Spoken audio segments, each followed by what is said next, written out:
देखिए कि ओमान के साथ पीएम मोदी ने जो डील की उसमें भारत के किसान और छोटे व्यापारियों के हितों की रक्षा के लिए इस डील से कुछ सेक्टर्स को बाहर रखा गया। इसमें agriculture product, dairy items, gold, silver, footwear, खेल का सामान सब शामिल है कि भाई इसमें नहीं घुसिए आप, ये हमारे लिए भी जरूरी है और जो खाने पीने की चीजें हैं वो हमारे किसान के लिए जरूरी है। इन सेक्टर्स में कोई ड्यूटी कंसेशन नहीं दिया भारत ने, यानी इन सेक्टर्स में घरेलू उत्पादों को बचाने के लिए इसे फ्री ट्रेड एग्रीमेंट से बाहर रखा गया और ऐसा भारत ने अपनी शर्तों पर किया, बिना ओमान को कोई कंसेशन दिए हुए। इसके अलावा ओमान ने भारत को मार्बल के मामले में बड़ी छूट दी। एक्सपोर्ट बैन के बावजूद भारतीय कंपनियों को ओमान ने यह छूट दी है कि वो ओमान से मार्बल ब्लॉक्स मंगवाकर खरीद सकते हैं। यानी भारत ने ओमान के साथ अपनी शर्तों पर डील की। जो राहुल गांधी कहते हैं ना कि भाई अरे नरेंद्र मोदी और डोनाल्ड ट्रंप की डील नहीं हो रही, या ट्रंप जो अपने हिसाब से चीजें करा ले रहे हैं, भाई ट्रंप हो चाहे ओमान हो, नरेंद्र मोदी अपने हिसाब से, अपने देश के हित के हिसाब से चलते हैं और इसलिए एग्रीकल्चर प्रोडक्ट से कोई समझौता नहीं किया। इसी बात पर अमेरिका के साथ भी ट्रेड डील फंसी हुई। अमेरिका चाहता है पीएम मोदी बिना कोई इंपोर्ट ड्यूटी लगाए अमेरिका के एग्रीकल्चर प्रोडक्ट्स को भारत में बिकने दें, लेकिन अगर ऐसा होगा तो हमारे किसानों को नुकसान होगा और इसीलिए पीएम मोदी अड़े हुए हैं कि ना, ये नहीं हो सकता, ये नहीं होगा, आगे की बात करो। ओमान के साथ डील में भी पीएम मोदी ने यह बता दिया कि भारत अपनी शर्तों पर डील करता है। दूसरी तरफ अमेरिकी राष्ट्रपति डोनाल्ड ट्रंप भारत पर टैरिफ लगाकर सोच रहे थे कि वो भारत का बड़ा नुकसान कर देंगे, लेकिन अमेरिकी मार्केट की भरपाई के लिए पीएम मोदी लगातार दूसरे देशों से ताबड़तोड़ डील कर रहे हैं। अभी न्यूजीलैंड, यूरोपीय यूनियन, चिली, पेरू, इजराइल के साथ फ्री ट्रेड एग्रीमेंट पर बात चल रही। ओमान से हो ही गया, यूके से हो ही गया, यानी जितना अपना मार्केट खोलना है खोल लो। तो वो कहते हैं ना, अंग्रेजी में एक कहावत है, ब्लेसिंग इन डिस्गाइज। ट्रंप ने जो किया हमारा नुकसान तो नहीं किया, हमारे मार्केट और फैला दिए, हमारे व्यापारियों का और फायदा करा दिया कि जाओ ये भी मार्केट है वो भी मार्केट है। ओमान के साथ हुए फ्री ट्रेड एग्रीमेंट में पहली बार भारत की पारंपरिक दवाओं को भी शामिल किया गया। इससे भारत में जो पारंपरिक दवाओं से जुड़े आयुष प्रोडक्ट्स हैं उसकी पहुंच गल्फ देशों तक बढ़ेगी। यह पहली बार है कि जब भारत की ट्रेडिशनल मेडिसिन को व्यापारिक समझौते में शामिल किया गया है। इधर पीएम मोदी मुस्लिम देशों के साथ बड़ी बड़ी डील निपटा रहे हैं, उधर पाकिस्तान का मुनीर ट्रंप और मुस्लिम देशों के बीच फंस गया है। ट्रंप की चापलूसी के चक्कर में मुनीर ऐसा फंसा है कि अगर अमेरिकी राष्ट्रपति को हां बोला तो पाकिस्तान में गृह युद्ध हो सकता है, अगर अमेरिका को ना बोला तो ट्रंप जो है वो छोड़ेंगे नहीं। इसलिए खबर है कि जल्दी ही मुनीर भागा भागा अमेरिका जा सकता है राष्ट्रपति ट्रंप से मिलने। दरअसल डोनाल्ड ट्रंप को खुश करने के चक्कर में और मुस्लिम देशों का रहनुमा बनने के चक्कर में पाकिस्तान ट्रंप के गाजा पीस प्रोसेस का हिस्सा तो बन गया, लेकिन इससे मुनीर ने खुद को फंसा लिया, क्योंकि 2 साल की लड़ाई में इजराइल ने गाजा को खंडर बना के छोड़ दिया है। फिर डोनाल्ड ट्रंप ने गाजा के लिए एक 20 पॉइंट का पीस प्लान तैयार किया। इस प्लान के मुताबिक मुस्लिम देशों के सैनिकों को गाजा भेजने का प्रस्ताव है और इन देशों में पाकिस्तान भी शामिल है। ऐसी खबरें हैं कि कुछ हफ्तों में मुनीर डोनाल्ड ट्रंप से मिलने फिर अमेरिका जा सकता है। यह 6 महीने में दोनों की तीसरी मुलाकात होगी। वैसे तो ट्रंप से मिलना मुनीर के लिए किसी लॉटरी लगने जैसा ही है, लेकिन इस बार की मुलाकात में मुनीर बुरी तरह फंस जाएगा, क्योंकि ऐसी संभावना है कि इस मुलाकात में गाजा पर बात हो सकती है। संभव है कि राष्ट्रपति डोनाल्ड ट्रंप से मुलाकात में मुनीर को गाजा में पाकिस्तान की फौज भेजने के लिए कह दिया जाए। अब डोनाल्ड ट्रंप चाहेंगे तो मुनीर कैसे इनकार कर सकता है? मुनीर को भी अपनी सेना गाजा में भेजनी पड़ेगी, लेकिन इससे मुनीर कैसे फंस जाएगा उसका ट्रेलर देखिए। ये तस्वीरें ज्यादा पुरानी नहीं है। इसी साल अक्टूबर में लाहौर से लेकर मुरीद के तक भयंकर बवाल हो चुका है। पाकिस्तान में कट्टरपंथी लब्बैक वाली जमात ने पाकिस्तान की सेना के खिलाफ मोर्चा खोल दिया था। पाकिस्तान के फौजी ठिकानों पर आग लगा दी थी। इस्लामाबाद से रावलपिंडी तक जबरदस्त कोहराम मचा था। आशंका जताई जा रही है कि पाकिस्तान में एक बार फिर ऐसा ही होगा। ऐसा क्या, इससे भी भीषण बवाल हो सकता है कहा जा रहा है। और अगर पाकिस्तान की फौज गाजा में पहुंचती है तो पाकिस्तान में गृह युद्ध तय माना जा रहा है। अगर पाकिस्तान फौज भेजने से इंकार करता है तो अमेरिका पाकिस्तान को फूटी कौड़ी नहीं देने वाला। पाकिस्तान को अमेरिका से मिलने वाली हर मदद पर ट्रंप ताला लगा सकते हैं। सुनिए कैसे पाकिस्तान में एक्सपर्ट भी मुनीर पर भड़के हुए हैं। फिर आपको बताता हूं कि पीएम मोदी ये जो मुस्लिम देश गए हैं उससे भी पाकिस्तान क्यों तनाव में। यानी मुनीर अपनी ही चाल में फंस गया है। ऐसी ही गलती मुनीर ने ऑपरेशन सिंदूर के वक्त भी की थी। भारत से युद्ध में हारने के बाद भी उसकी अकल ठिकाने नहीं आई। और अब देखिए नरेंद्र मोदी जिस तरीके से मुस्लिम देशों में जा रहे हैं, वहां से शानदार रिलेशनशिप बन रही है। पाकिस्तान को तो यही भरोसा रहता है ना कि कुछ होगा तो यही मुस्लिम ब्रदरहुड के नाम पर ये मुस्लिम देश बचाने आएंगे। नरेंद्र मोदी का ये दौरा, उसकी टाइमिंग बहुत इंपॉर्टेंट है बॉस, क्योंकि कहा जा रहा है कि ऑपरेशन सिंदूर 2 कभी भी हो सकता है। ऐसे में मुस्लिम देशों में भी भारत का इस तरह से कनेक्ट बढ़ाना, उनसे ये दोस्ती दिखना, पाकिस्तान को मैसेज है कि इस बार कोई बचाने नहीं आएगा। और अब तो पाकिस्तान के सैनिक अगर गाजा चले गए, तो जब यहां सैनिक थे तभी कुछ नहीं कर पाए, जब सैनिक और कम हो जाएंगे तो सोचिए क्या होगी हालत पाकिस्तान की। लेकिन यह सुधरने वाला देश है। भारत से युद्ध में हारने के बाद भी शहबाज शरीफ और मुनीर पाकिस्तान की फर्जी जीत का जश्न मना रहे थे, लेकिन अब यही फर्जी जश्न पाकिस्तान के लिए गले की फांस बन गया है। शहबाज शरीफ कितना झूठा आदमी है, मैं आपको उसका सबूत देता हूं। उसकी फर्जी कहानी के आंकड़े आपस में टकरा रहे हैं। शहबाज शरीफ ने फिर दावा कर दिया है कि पाकिस्तान से संघर्ष में उसने भारत के 6 लड़ाकू विमान गिराए थे। इससे पहले यूएन में बोला था कि 7 गिराए थे। संसद में बोला था कि 5 भारत के विमान गिराए थे, भारत के 5 विमान गिराए थे। अब पहले तो उक्का बुक्का 3 तड़ोक्का करके तय कर लो कि 5 गिराए हो कि 6 गिराए हो कि 7 गिराए हो, कितना गिराए हो पहले तय तो करो। झूठ बोलने के साथ देखिए दिक्कत है, याद नहीं रहता है। तो कभी बोल रहा है 5 विमान गिराए भारत के, कभी कह रहा 6, कभी 7। देखिए क्या हालत हो गई इसकी। भाई जब झूठ ही बोलना है तो 5, 6, 7 क्या करो, 25, 30 बोल दो। उसमें इतना कंजूसी क्या करो, झूठ में भी कंजूसी। और तुम्हारे यहां की पब्लिक भी वैसे ही है, दिमाग से पैदल, उस मान ही लेगी, ताली मारी देगी। तो 25 बोलो, सीधा एक काम करो, नक्की करो 25 पे बोलोगे, 25 विमान भारत के गिरा दिए। इधर मुनीर फंसा हुआ है, उधर पीएम मोदी पाकिस्तान को फोड़ने के लिए लगातार तैयारी तेज कर रहे हैं। बॉर्डर पर भारतीय सेना अपनी तैयारियों को और धार दे रही है।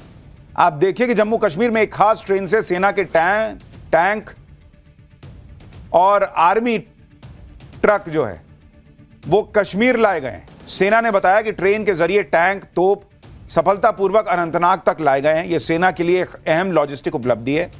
घाटी तक आसानी से ये पहुंच पा रहे हैं। तो जो लोग पूछते थे कि अरे वहां घाटी में इतने सालों बाद रेलवे लाइन बन गई तो क्या हुआ, ये हुआ बॉस। और हमने आपको तब भी कहा था कि पाकिस्तान के लिए मुश्किल बढ़ जाएगी, क्योंकि अब ट्रेन से एकदम खटाखट मामला पहुंच रहा है। अब ये क्यों पहुंच रहा है ये तो मुनीर भी समझ रहा होगा। भारत से भिड़कर पाकिस्तान का जो हाल हो रहा है वो तो दुनिया देख रही है, लेकिन इससे बांग्लादेश की अकल ठिकाने नहीं लग रही। बांग्लादेश कुछ न सीख रहा। बांग्लादेश में एंटी इंडिया नैरेटिव अभी खतरनाक होता जा रहा है। लगातार 2 दिन से बांग्लादेश की सड़कों पर भारत के खिलाफ प्रदर्शन हो रहे हैं। ये प्रदर्शन इतने उग्र हो गए कि बांग्लादेश में इंडियन वीजा एप्लीकेशन सेंटर पर ताला लगाना पड़ा। बुधवार को तो उग्र भीड़ ढाका में भारतीय उच्चायोग की तरफ मार्च करने लगी। पुलिस ने बैरिकेड लगाए तो ये उग्र भीड़ जो है वो बैरिकेड तोड़ने लगी। देखिए कैसा वहां ढाका में तमाशा हो रहा है। कल ढाका में प्रदर्शन हुआ, अब ये उग्र प्रदर्शन बांग्लादेश के बाकी शहरों में फैल रहा है। बांग्लादेश के राजशाही में भारतीय सहायक उच्चायोग के बाहर प्रदर्शन हुआ। पुलिस को भीड़ को नियंत्रित करने में मशक्कत करनी पड़ी, क्योंकि इस्लामी कट्टरपंथियों ने हमले की धमकी दी। भारत के खिलाफ यह प्रदर्शन जुलाई ओइकिया यानी जुलाई एकता के बैनर के तले हो रहा है। मार्च में एंटी इंडिया नारे लगाए गए। शेख हसीना को बांग्लादेश को सौंपने की मांग की गई। इससे एक दिन पहले बांग्लादेश की नेशनल सिटीजन पार्टी के नेता हसनत अब्दुल्ला ने भारत के उत्तर पूर्वी राज्यों को अलग थलग करने की धमकी दी थी। जब बांग्लादेश में हालात बेकाबू हो गए तो भारत ने बांग्लादेश की क्लास भी लगाई। विदेश मंत्रालय ने बांग्लादेश के हाई कमिश्नर रियाज हमीदुल्लाह को समन किया। भारतीय उच्चायोग के बाहर हुए उग्र प्रदर्शन को लेकर बांग्लादेश से कड़ा विरोध जताया गया। भारत ने कहा कि वो बांग्लादेश की अंतरिम सरकार से उम्मीद करते हैं कि वो कूटनीति की मर्यादाओं को ध्यान रखकर सुरक्षा सुनिश्चित करेगी। यानी पाकिस्तान तो है ही, इधर धीरे धीरे थोड़ा बांग्लादेश के कट्टरपंथी भी उछल रहे हैं। नीतीश का बुर्का कांड, जावेद अख्तर ने क्या कहा जो कट्टरपंथी हजम नहीं कर पाएंगे, अब आपको यह दिखाता हूं। बिहार के मुख्यमंत्री नीतीश कुमार के बुर्का कांड पर 2 दिन से भयंकर बवाल मचा हुआ है, लेकिन अब यह बवाल पाकिस्तान पहुंच गया है। नीतीश कुमार का जो वीडियो वायरल हो रहा है और उस पर जो बहस हो रही है, उससे पाकिस्तान को आग लगी हुई। आज आपको दिखाऊंगा कि कैसे पाकिस्तान इसमें कूद गया। भाई तेरा क्या लेना देना, अपने यहां का देखो मामला। और पाकिस्तान से किसने जान से मारने की धमकी दे दी। इधर देश में इस मामले में जबरदस्त राजनीति हो रही है। नीतीश कुमार पर हमले हो रहे हैं, नीतीश कुमार से माफी मांगने के लिए कहा जा रहा है, प्रदर्शन हो रहे हैं, और इन सब के बीच विपक्षी नेताओं से लेकर मौलाना तक नीतीश कुमार को घेर रहे हैं। लेकिन बॉलीवुड के लेखक जावेद अख्तर ने ऐसी क्या बात कही जिसे कट्टरपंथी हजम नहीं कर पाएंगे, आज आपको वो भी दिखाऊंगा। जिस महिला डॉक्टर का बुर्का उठाने की कोशिश हुई थी, वो अब क्या कह रही हैं, कहां है, इसके बारे में भी बताऊंगा। लेकिन यह बुर्का कांड कितना बड़ा होता जा रहा है। भारत में हंगामा, पाकिस्तान वहां अलग उछल रहा है। नीतीश कुमार क्या माफी मांगेंगे, क्या हो रहा है, पहले एक ट्रेलर देखिए।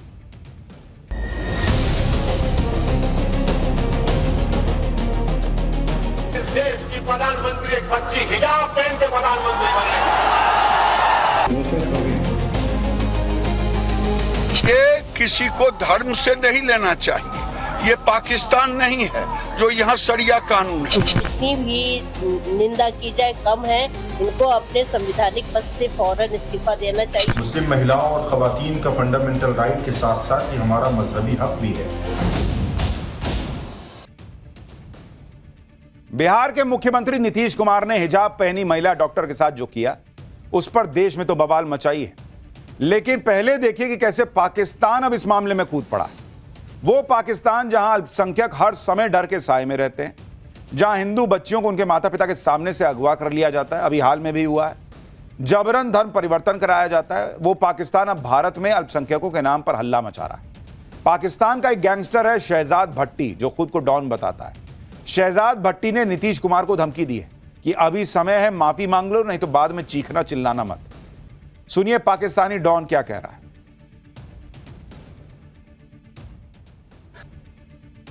भारत के मामलों में पाकिस्तान बेवजह बयानबाजी करता ही रहता है। बुर्का विवाद पर पाकिस्तान के विदेश मंत्री ने कह दिया कि बिहार में एक मुस्लिम महिला के साथ बदसलूकी की शर्मनाक घटना निंदनीय और परेशान करने वाली। ऐसी घटनाएं दिखाती हैं कि अल्पसंख्यकों के अधिकारों की रक्षा और इस्लामोफोबिया रोकने की कितनी जरूरत है। महिलाओं और धार्मिक मान्यताओं का सम्मान हर समाज में मौलिक और गैर समझौतावादी सिद्धांत बना रहना चाहिए। यह उस पाकिस्तान के विदेश मंत्री का बयान है जहां दिन दहाड़े अल्पसंख्यकों पर अत्याचार होते रहते हैं। यह गजब नहीं है? पाकिस्तानी डॉन की धमकी के बाद नीतीश कुमार की सुरक्षा बढ़ाने की तैयारी हो रही है। सूत्रों का दावा है कि पुलिस मुख्यालय सीएम की सुरक्षा बढ़ाने पर विचार कर रहा है। हिजाब मामले में नीतीश कुमार को धमकियां मिली हैं। नीतीश कुमार के पास पहले से 3 लेयर की सिक्योरिटी है। नीतीश कुमार को लेकर यह पूरा विवाद 15 दिसंबर का है। सीएम नीतीश कुमार आयुष डॉक्टरों को नियुक्ति पत्र बांट रहे थे। इस दौरान नीतीश कुमार ने एक महिला डॉक्टर नुसरत को पहले तो नियुक्ति पत्र दिया, इसके बाद उसे देखने लगे। महिला भी मुख्यमंत्री को देखकर मुस्कुराई।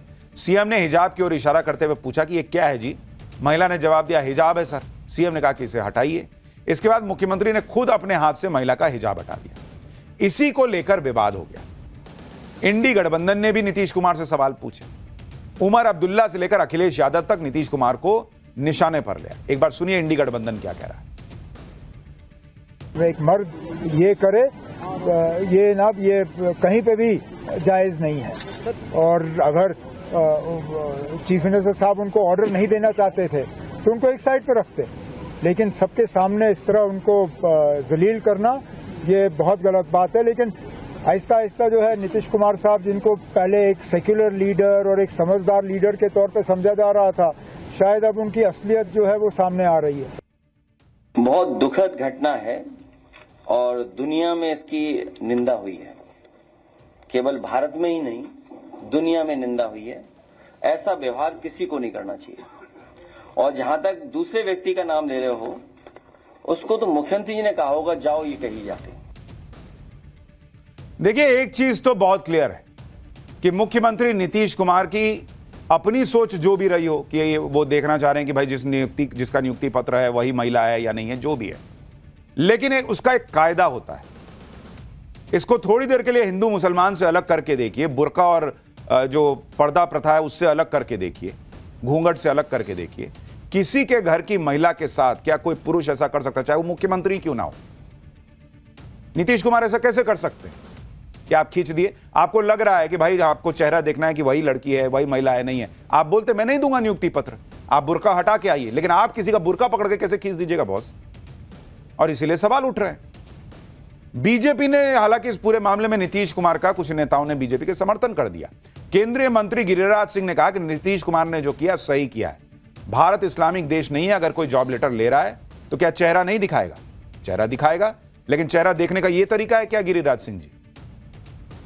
ये तरीका है क्या?